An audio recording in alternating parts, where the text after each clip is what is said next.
Hey travelers, Mag, I, and Inextricable Fate here on day 235 of our trip around the United States. This morning, we are getting things started off from Fort Funston, right here on the edge of the Pacific Ocean, ready to drop down into the city of San Francisco. We will be spending all day in the city of San Francisco today.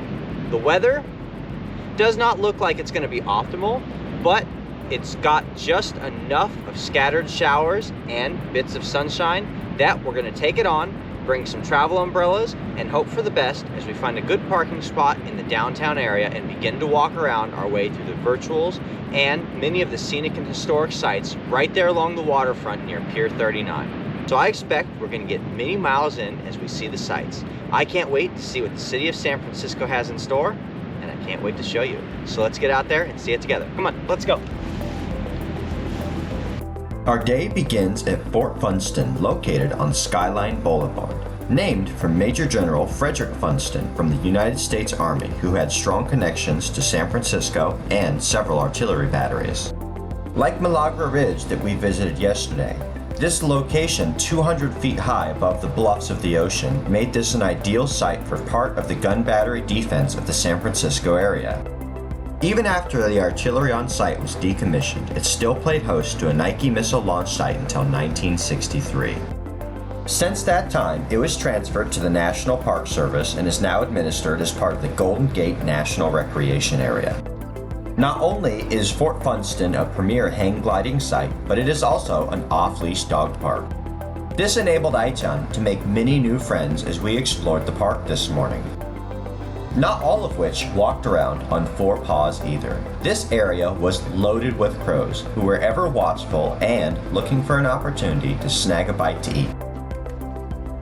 The visibility on the Fort Funston webcam is not that great, so to ensure that we stand out a little bit better in this photo, bright orange should do the trick against this background. So now we're just waiting for the camera to get its update. We're going to save this snapshot, and even if we're blurry in there, we should still stand out at least a little bit. Let's see how this photo turned out. Ah, not too bad. Look, you can see the little spot right there too, right? Pretty good. With the webcam at Fort Funston complete, we are officially ready to begin our day in the city of San Francisco. With a population of about 800,000, this is the fourth most populated city in California. It is also the commercial, cultural, and financial center for Northern California. Squeezed tightly within 46 square miles, this is the second most densely populated U.S. city, right after New York City. The land has been continuously populated since as far back as 1776, since the Presidio of San Francisco was established at the Golden Gate. It did not see a major population boom, however, until 1849, when the California Gold Rush helped to transform this small hamlet into a busy port, making it the largest city on the West Coast at the time. One of our must-visit places on this trip into San Francisco is Lombard Street, which is famous for its one-block section featuring 8 hairpin turns, often dubbed as the most crooked street in the world. And while driving these hairpin turns might be slow-going and harrowing at the same time, it is a major tourist attraction. Around 2 million people per year make the trek out to see Lombard Street, with as many as 17,000 people on its busiest days. Winding your way to the top of Telegraph Hill, you can visit Pioneer Park, which was established in 1876 in celebration of the United States Centennial. Crowning the top of Telegraph Hill and Pioneer Park is Coit Tower, completed in 1933. In order to complete the virtual listing here, you must access the lobby area of the tower, which is free to the public. But if you'd like to have the view over the city of San Francisco from the top of this 210-foot tower, then you will have to pay a nominal fee for admission. We declined to get to the top of the tower for the view over the city of San Francisco, but not for the admission fee so much as that the elevator was down today, meaning we would have to climb all 234 steps in the tower to reach the top. While Aichan was just fine walking around and exploring the mini murals featured inside the tower here, she told us in no uncertain terms she was not okay with 234 steps. While this is the second time in the city for both Inextricable Fate and I, no visit to the city of San Francisco is complete without dropping in to see Fisherman's Warf. It is not any one feature, but a combination of all the unique features here that help to make Fisherman's Wharf the city's top-rated tourist attraction year after year. The feel of the cool breeze blowing in off the ocean, the smells of fresh food wafting down Jefferson Street, the sound of cable cars ringing their cheery bells, and the sight of historic red brick factories all help to give Fisherman's Wharf its unique flavor. For better or worse, while we were making our way around the Fisherman's Wharf area, the sky opened up and it began to rain down on us. While none of us were particularly enthusiastic about getting soaked down in the rain, it did mean that the streets were evacuated and we had the entire Fisherman's Wharf to ourselves. We all adopted the mantra of California of "it is what it is" and continued marching along down the streets enjoying the local sights. Likely the most well-known part of Fisherman's Wharf is Pier 39, a shopping center and popular tourist attraction built right on the Pier of San Francisco. Pier 39 is jam-packed with shops, restaurants, a video arcade, street performances, the aquarium of the bay, virtual 3D rides, and views of the California sea lions. And if you are visiting at a time when the rain is not pouring down in buckets, you can expect to be standing shoulder to shoulder with many tourists and other people looking to have a good time or find some souvenirs here at Pier 39. For our last stop on the tour of San Francisco and Fisherman's Wharf, we drop into the MeeMque. The collection of antique arcade machines here consists of more than 300 items, including coin-operated pianos, antique slot machines, animations, and even small bird boxes. Began by Ed Zielinski when he was just 11 years old in 1933, this location along Pier 45 is quickly approaching its 100th birthday. The virtual here has also been around for quite a while, more than 20 years since its original publication. To complete the listing, you must not only answer the question posed by the cache owner, but a question posed by the previous finder as well, and make your own question for the next finder. One of the many games I've spent hours and hours playing, with those quarters flying one after another. Anybody else out there spend a lot of time at the arcade playing the classic Simpsons machine? With the sky in San Francisco having absolutely opened up and no relief in sight on the weather radar, Inextricable Fate and I decided it would be in our best interest to start taking on some of the miles for tomorrow instead.